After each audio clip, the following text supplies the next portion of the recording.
আসসালামু আলাইকুম। Shimul memorial north south school and college কর্তৃক আয়োজিত আজকের অনলাইন ক্লাসে দশম শ্রেণীর শিক্ষার্থীদের জানাই শুভেচ্ছা ও স্বাগতম। আজকের ক্লাস পরিচালনায় আমি তোমাদের সাথে আছি রেশমি খাতুন জেসি।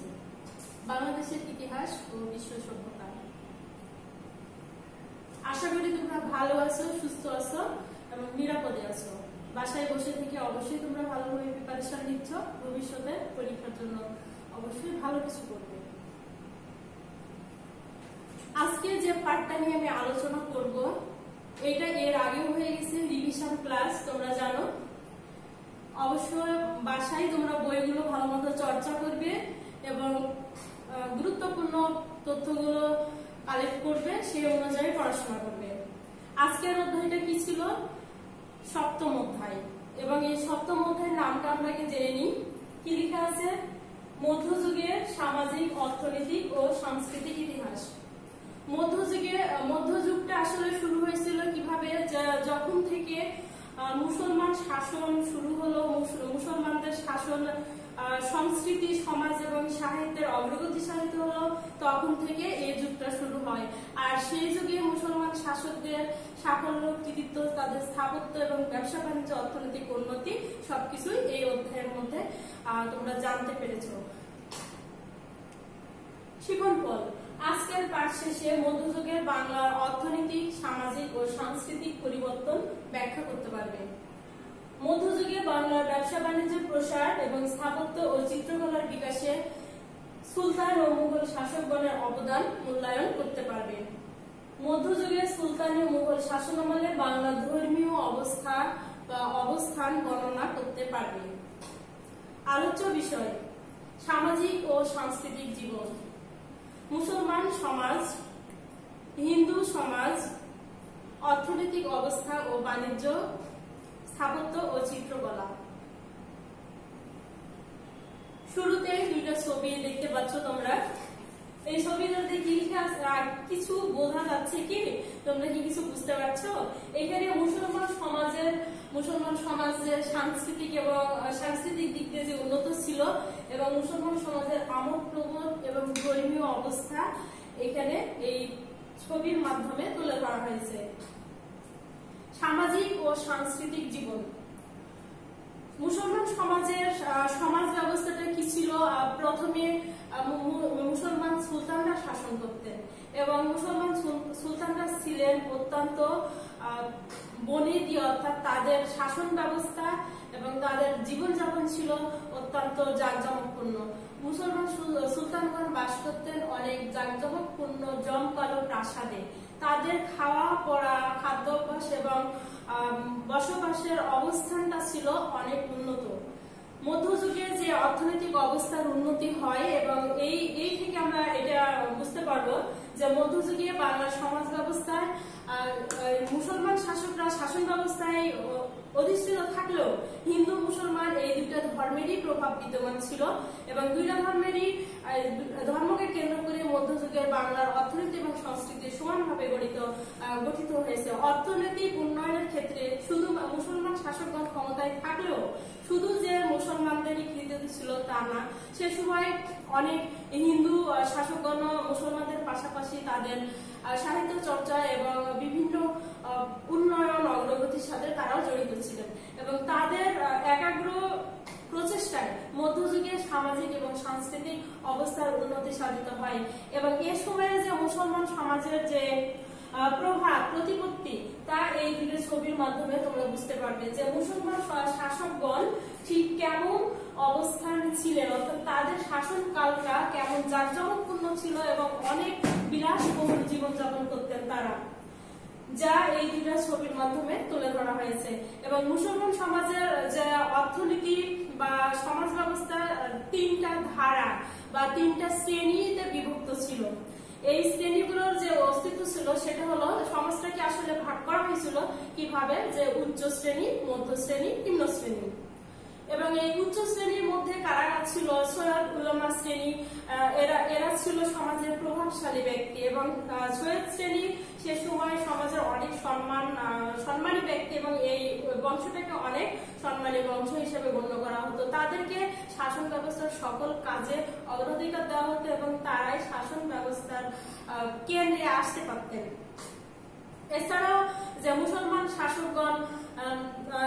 শাসকগণ এই উলেমা শ্রেণীকে এতটা শ্রদ্ধা করতেন বা যারা ধর্ম চর্চা করতেন, ধর্মীয় সাধনায় যারা ছিলেন, তাদেরকে আসলে কি বলা হয়? উলেমা শ্রেণী। তাই উলেমা শ্রেণীকে মুসলমান শাসক বা সুলতানগণ এতটাই শ্রদ্ধা করতেন যে তাদের সম্মানটাকে অনেক বাড়িয়ে দিয়েছিল এবং তাদের এই শ্রদ্ধা স্বরূপ তাদের সাহিত্য চর্চার জন্য শাসন ব্যবস্থায় তৎকালীন রাজসভায় তাদের জন্য বিশেষ ব্যবস্থা করা হয়েছিল।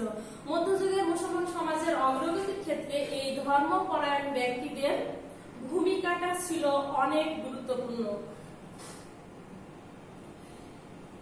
এখানে উলেমা শ্রেণী, এই যে ছবিটা তোমরা দেখতে পাচ্ছ, যে মধ্যযুগের সুলতানরা যে ধর্মীয় কেন্দ্রে আসা উলেমা শ্রেণীদেরকে যেভাবে সম্মান প্রদর্শন করতেন, তারা কিভাবে ধর্ম চর্চায় সেই সময় শাসন ব্যবস্থায় অগ্রগতির জন্য ধর্ম চর্চার মাধ্যমে সাহিত্যকে আরো সামনে নিয়ে যাওয়ার জন্য কিভাবে সাহায্য করছে। এখানে দেখো যে ধর্মপ্রাণ কোনো উলেমা বা এখানে শাসক এভাবে ধর্মীয় কোনো বিষয় নিয়ে আলোচনা করছেন এবং এখানে ধর্ম চর্চার জন্য বিভিন্ন পাঠাগার বা প্রাসাদের মধ্যে এই ধর্মীয় বিষয়গুলো নিয়ে আলোচনা করা হচ্ছে। ঠিক রাজপ্রাসাদের অভ্যন্তরে তাদেরকে এভাবে ধর্মচর্চার সুযোগ করে দিয়ে তৎকালীন মধ্যযুগের সুলতান বা মুঘল শাসকগণ তাদের সাহিত্য চর্চার ক্ষেত্রে বা সমাজ ব্যবস্থার উন্নতির ক্ষেত্রে অনেক অবদান রেখেছেন। মধ্যযুগে মুসলমান সমাজের যে অভিজাত সম্প্রদায় গড়ে উঠেছিল, এই অভিজাত সম্প্রদায়ের মধ্যে সাধারণ মানুষের তুলনায় তারা উন্নত ছিল। তাদেরকে মনে করা হতো যে অবশ্যই তারা সাধারণ মানুষের চাইতেও অনেক উন্নত ছিল, তাদের সাথে তাদের যে তুলনা করা হতো।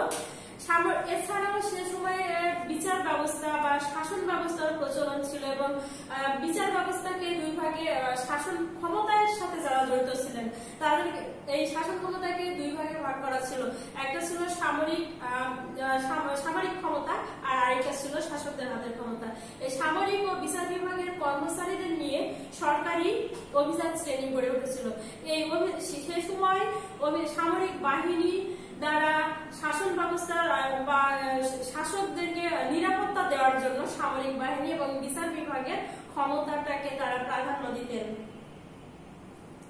মুসলমান সমাজে কতকগুলো সামাজিক উৎসব পালন করা হতো এবং এই সামাজিক উৎসবকে কেন্দ্র করে তৎকালীন সংস্কৃতিকে প্রাধান্য পেয়েছিল এবং সেই সময় উৎসবগুলোর মধ্যে ছিল আকিকা, খতনা, এগুলো ছিল তখনকার এখনো আছে, এখনকার সমাজেও এই প্রথাগুলো প্রচলিত আছে।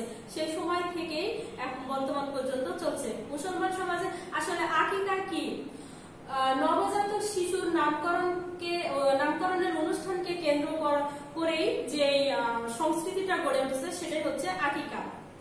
ধর্মীয় এবং সামাজিক রীতিনীতি যেমন মৃতদেহকে কবর দেওয়া, এছাড়া আত্মার শান্তির জন্য কোরআন পাঠ করা, মিলাদ পড়ানো, এগুলো সংস্কৃতির মধ্যে পড়ে। সে সময় মধ্যযুগে সমাজ প্রথায় এগুলো প্রচলন ছিল, যেটা বর্তমান সমাজেও রয়েছে।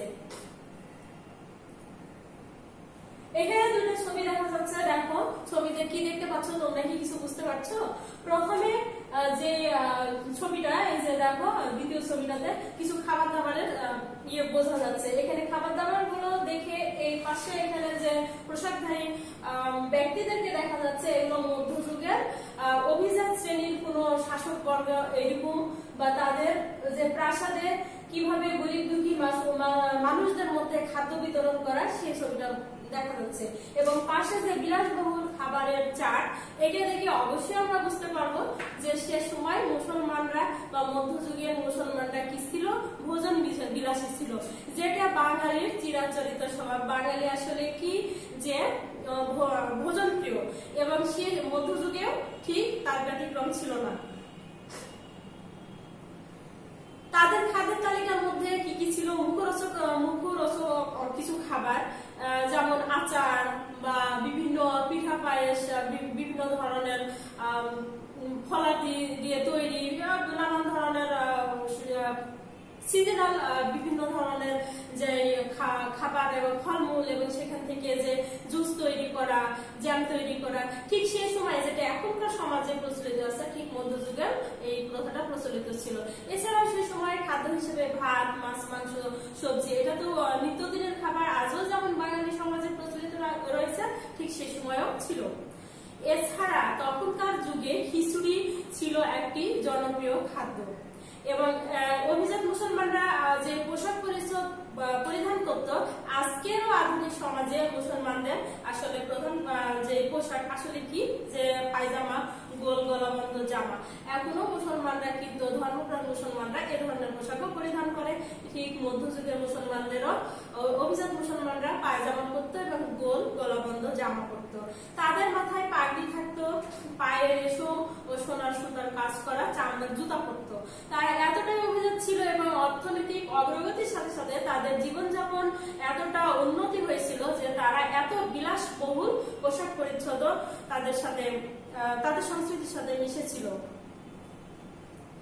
হিন্দু সমাজ, মধ্যযুগে হিন্দু সমাজ ও মুসলমান সমাজের প্রচলিত ধ্যান ধারণা বা প্রবর্তিত যে প্রথা, সেটা মধ্যযুগে হিন্দু সমাজেও চলে আসে এবং হিন্দুদের মধ্যেও কিছু সামাজিক রীতিনীতি, চালচলন এবং সংস্কৃতি, ভাষা, সাহিত্য নিয়েও তাদের অর্থনৈতিক অবস্থার উন্নতির সাথে সাথে তাদের জীবনযাপনের মাত্রাও পরিবর্তন হয়েছিল।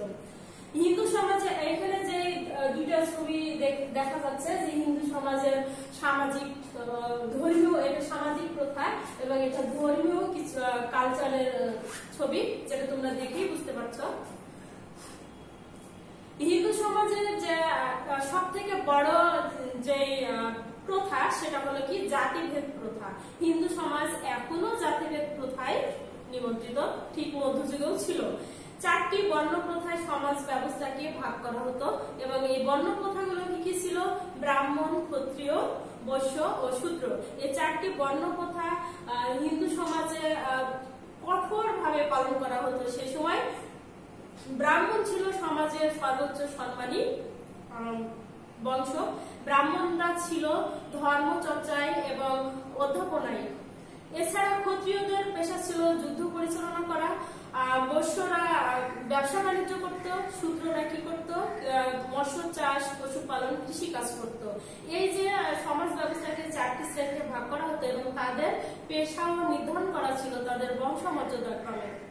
কখনোই শূদ্র বংশের কাউকে ধর্মচর্চা বা অধ্যাপনায় বা ধর্ম সাধনায় অগ্রাধিকার দেওয়া হতো না। এই যে কঠোর বর্ণ প্রথা মধ্যযুগে হিন্দু সমাজে প্রচলিত ছিল, যেটা আজকে আধুনিক হিন্দু সমাজে এই ব্যবস্থাটা কিন্তু এতটা প্রচলন নেই।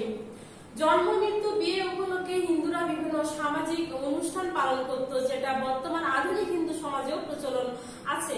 তখনকার প্রচলিত অনুষ্ঠানগুলোর মধ্যে বর্তমানে রক্ষণশীল হিন্দু সমাজের যে বর্তমানে হিন্দু সমাজে যারা রক্ষণশীল, যারা সনাতনী ধর্মটাকে অনেক কঠোর এবং যেমন হচ্ছে ব্রাহ্মণ বা যে ব্রহ্মচর্চায় যারা নিয়োজিত, এই যে রক্ষণশীল হিন্দু সমাজ ব্যবস্থা বা বংশ যারা পালন করে, ঠিক তাদের মতোই তখনকার হিন্দু সমাজের প্রথা প্রচলিত ছিল। এখানে দেখো একটা ছবি দেখা যাচ্ছে। এই ছবিটাতে দেখে কি বোঝা যাচ্ছে? যে সেই সময়কার হিন্দুদের রীতি, কালচার এবং তাদের অনুষ্ঠানকে কেন্দ্র করে এই ছবিটা তৈরি, এবং এটা তাদের কোনো এক সামাজিক প্রথা বা ধর্মীয় কোনো এক সংস্কৃতির ছবি, যেটার মাধ্যমে তাদের সমস্ত জীবন ব্যবস্থাকে ফুটে তোলা হয়েছে। হিন্দু সমাজের যে সব থেকে বড় আরেকটা প্রথা, গুরুত্বপূর্ণ প্রথা হিসেবে তারা পালন করত, সেটা কলিঙ্গ প্রথা। আসলে কলিঙ্গ প্রথাটা কি?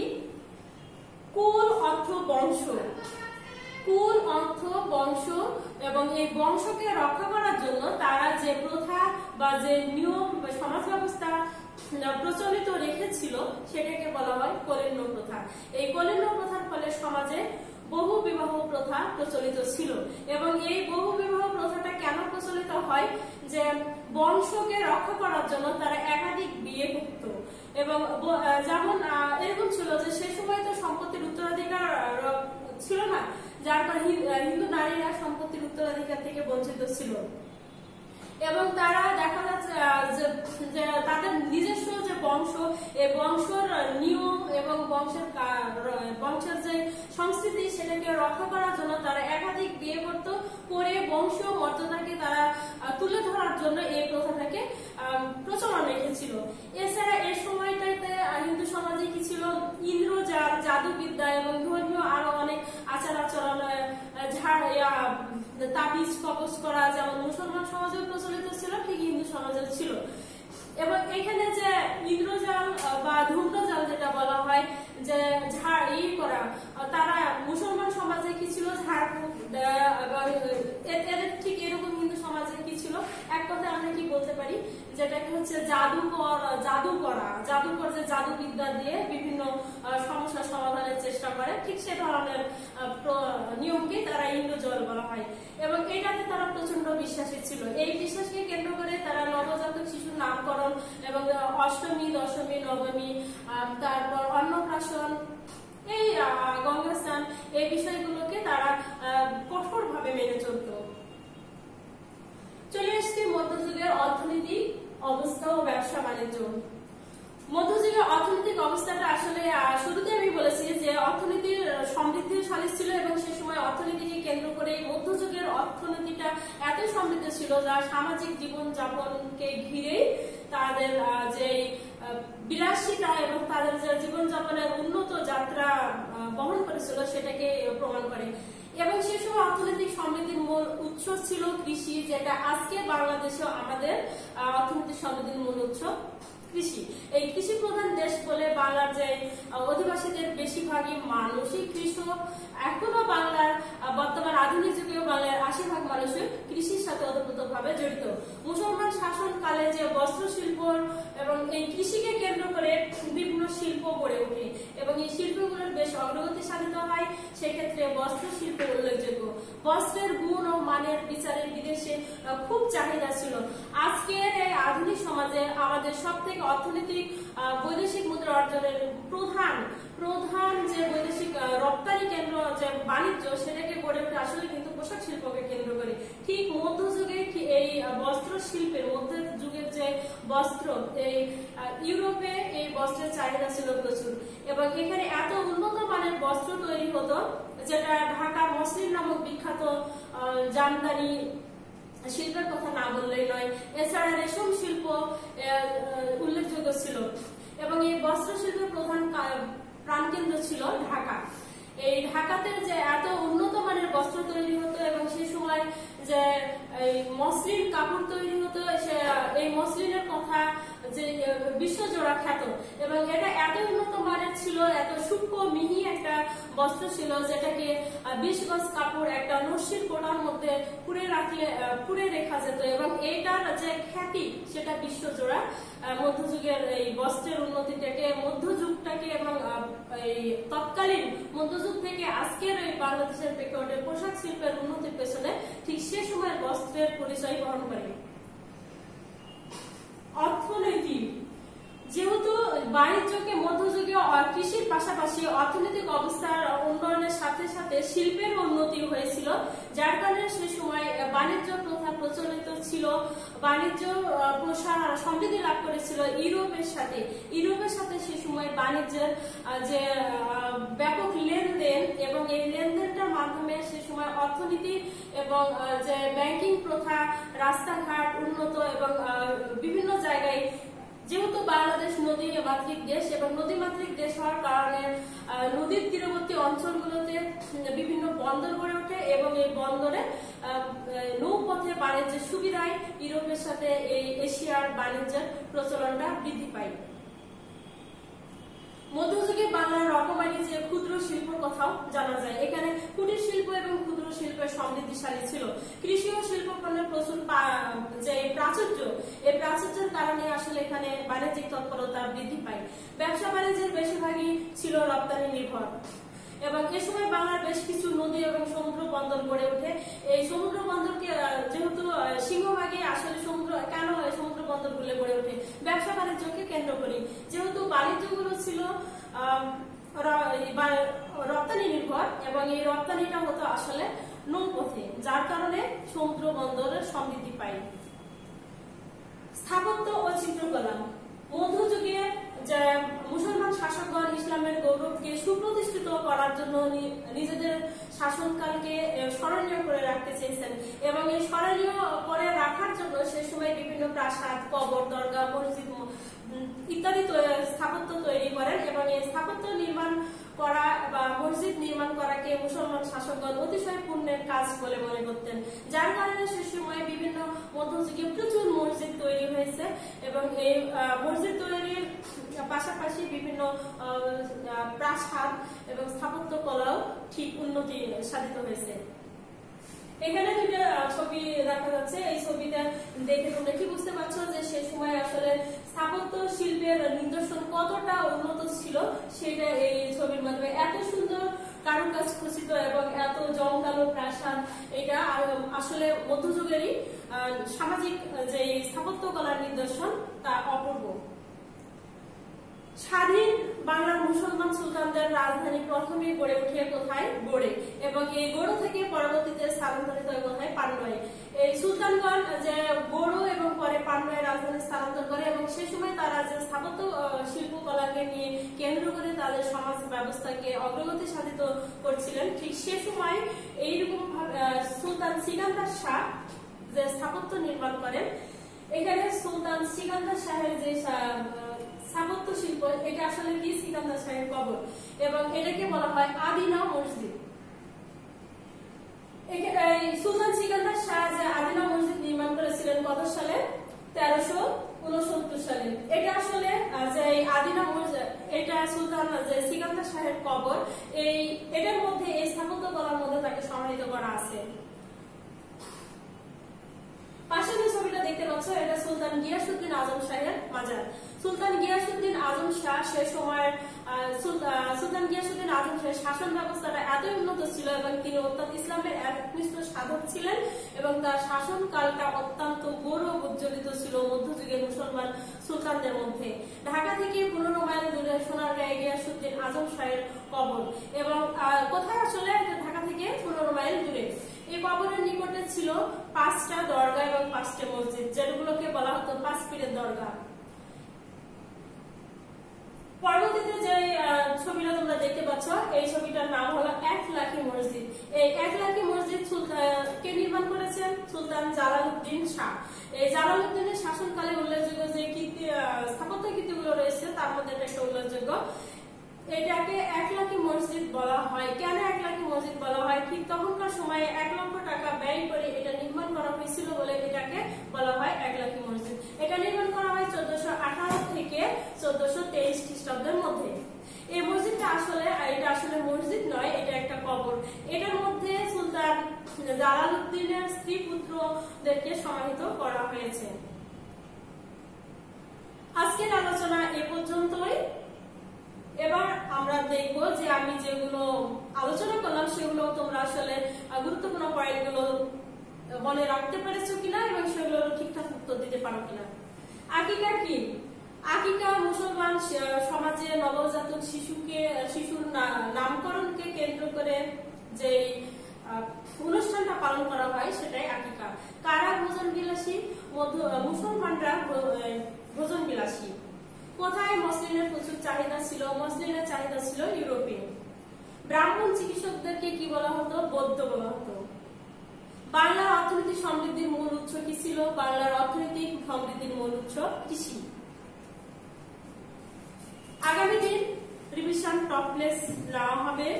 বাড়িতে সবাই এই অধ্যায়টা পড়া হচ্ছে 7ম অধ্যায়। অধ্যায়ের সম্পূর্ণ অংশটা ভালোভাবে চর্চা করবে, করে আগামী ক্লাসের জন্য সবাই প্রস্তুত থাকবে। পরবর্তীতে সবার সুস্থতা কামনা করে পরবর্তী ক্লাস দেখার আমন্ত্রণ জানিয়ে আজকের মতো এখানেই শেষ করছি। ধন্যবাদ।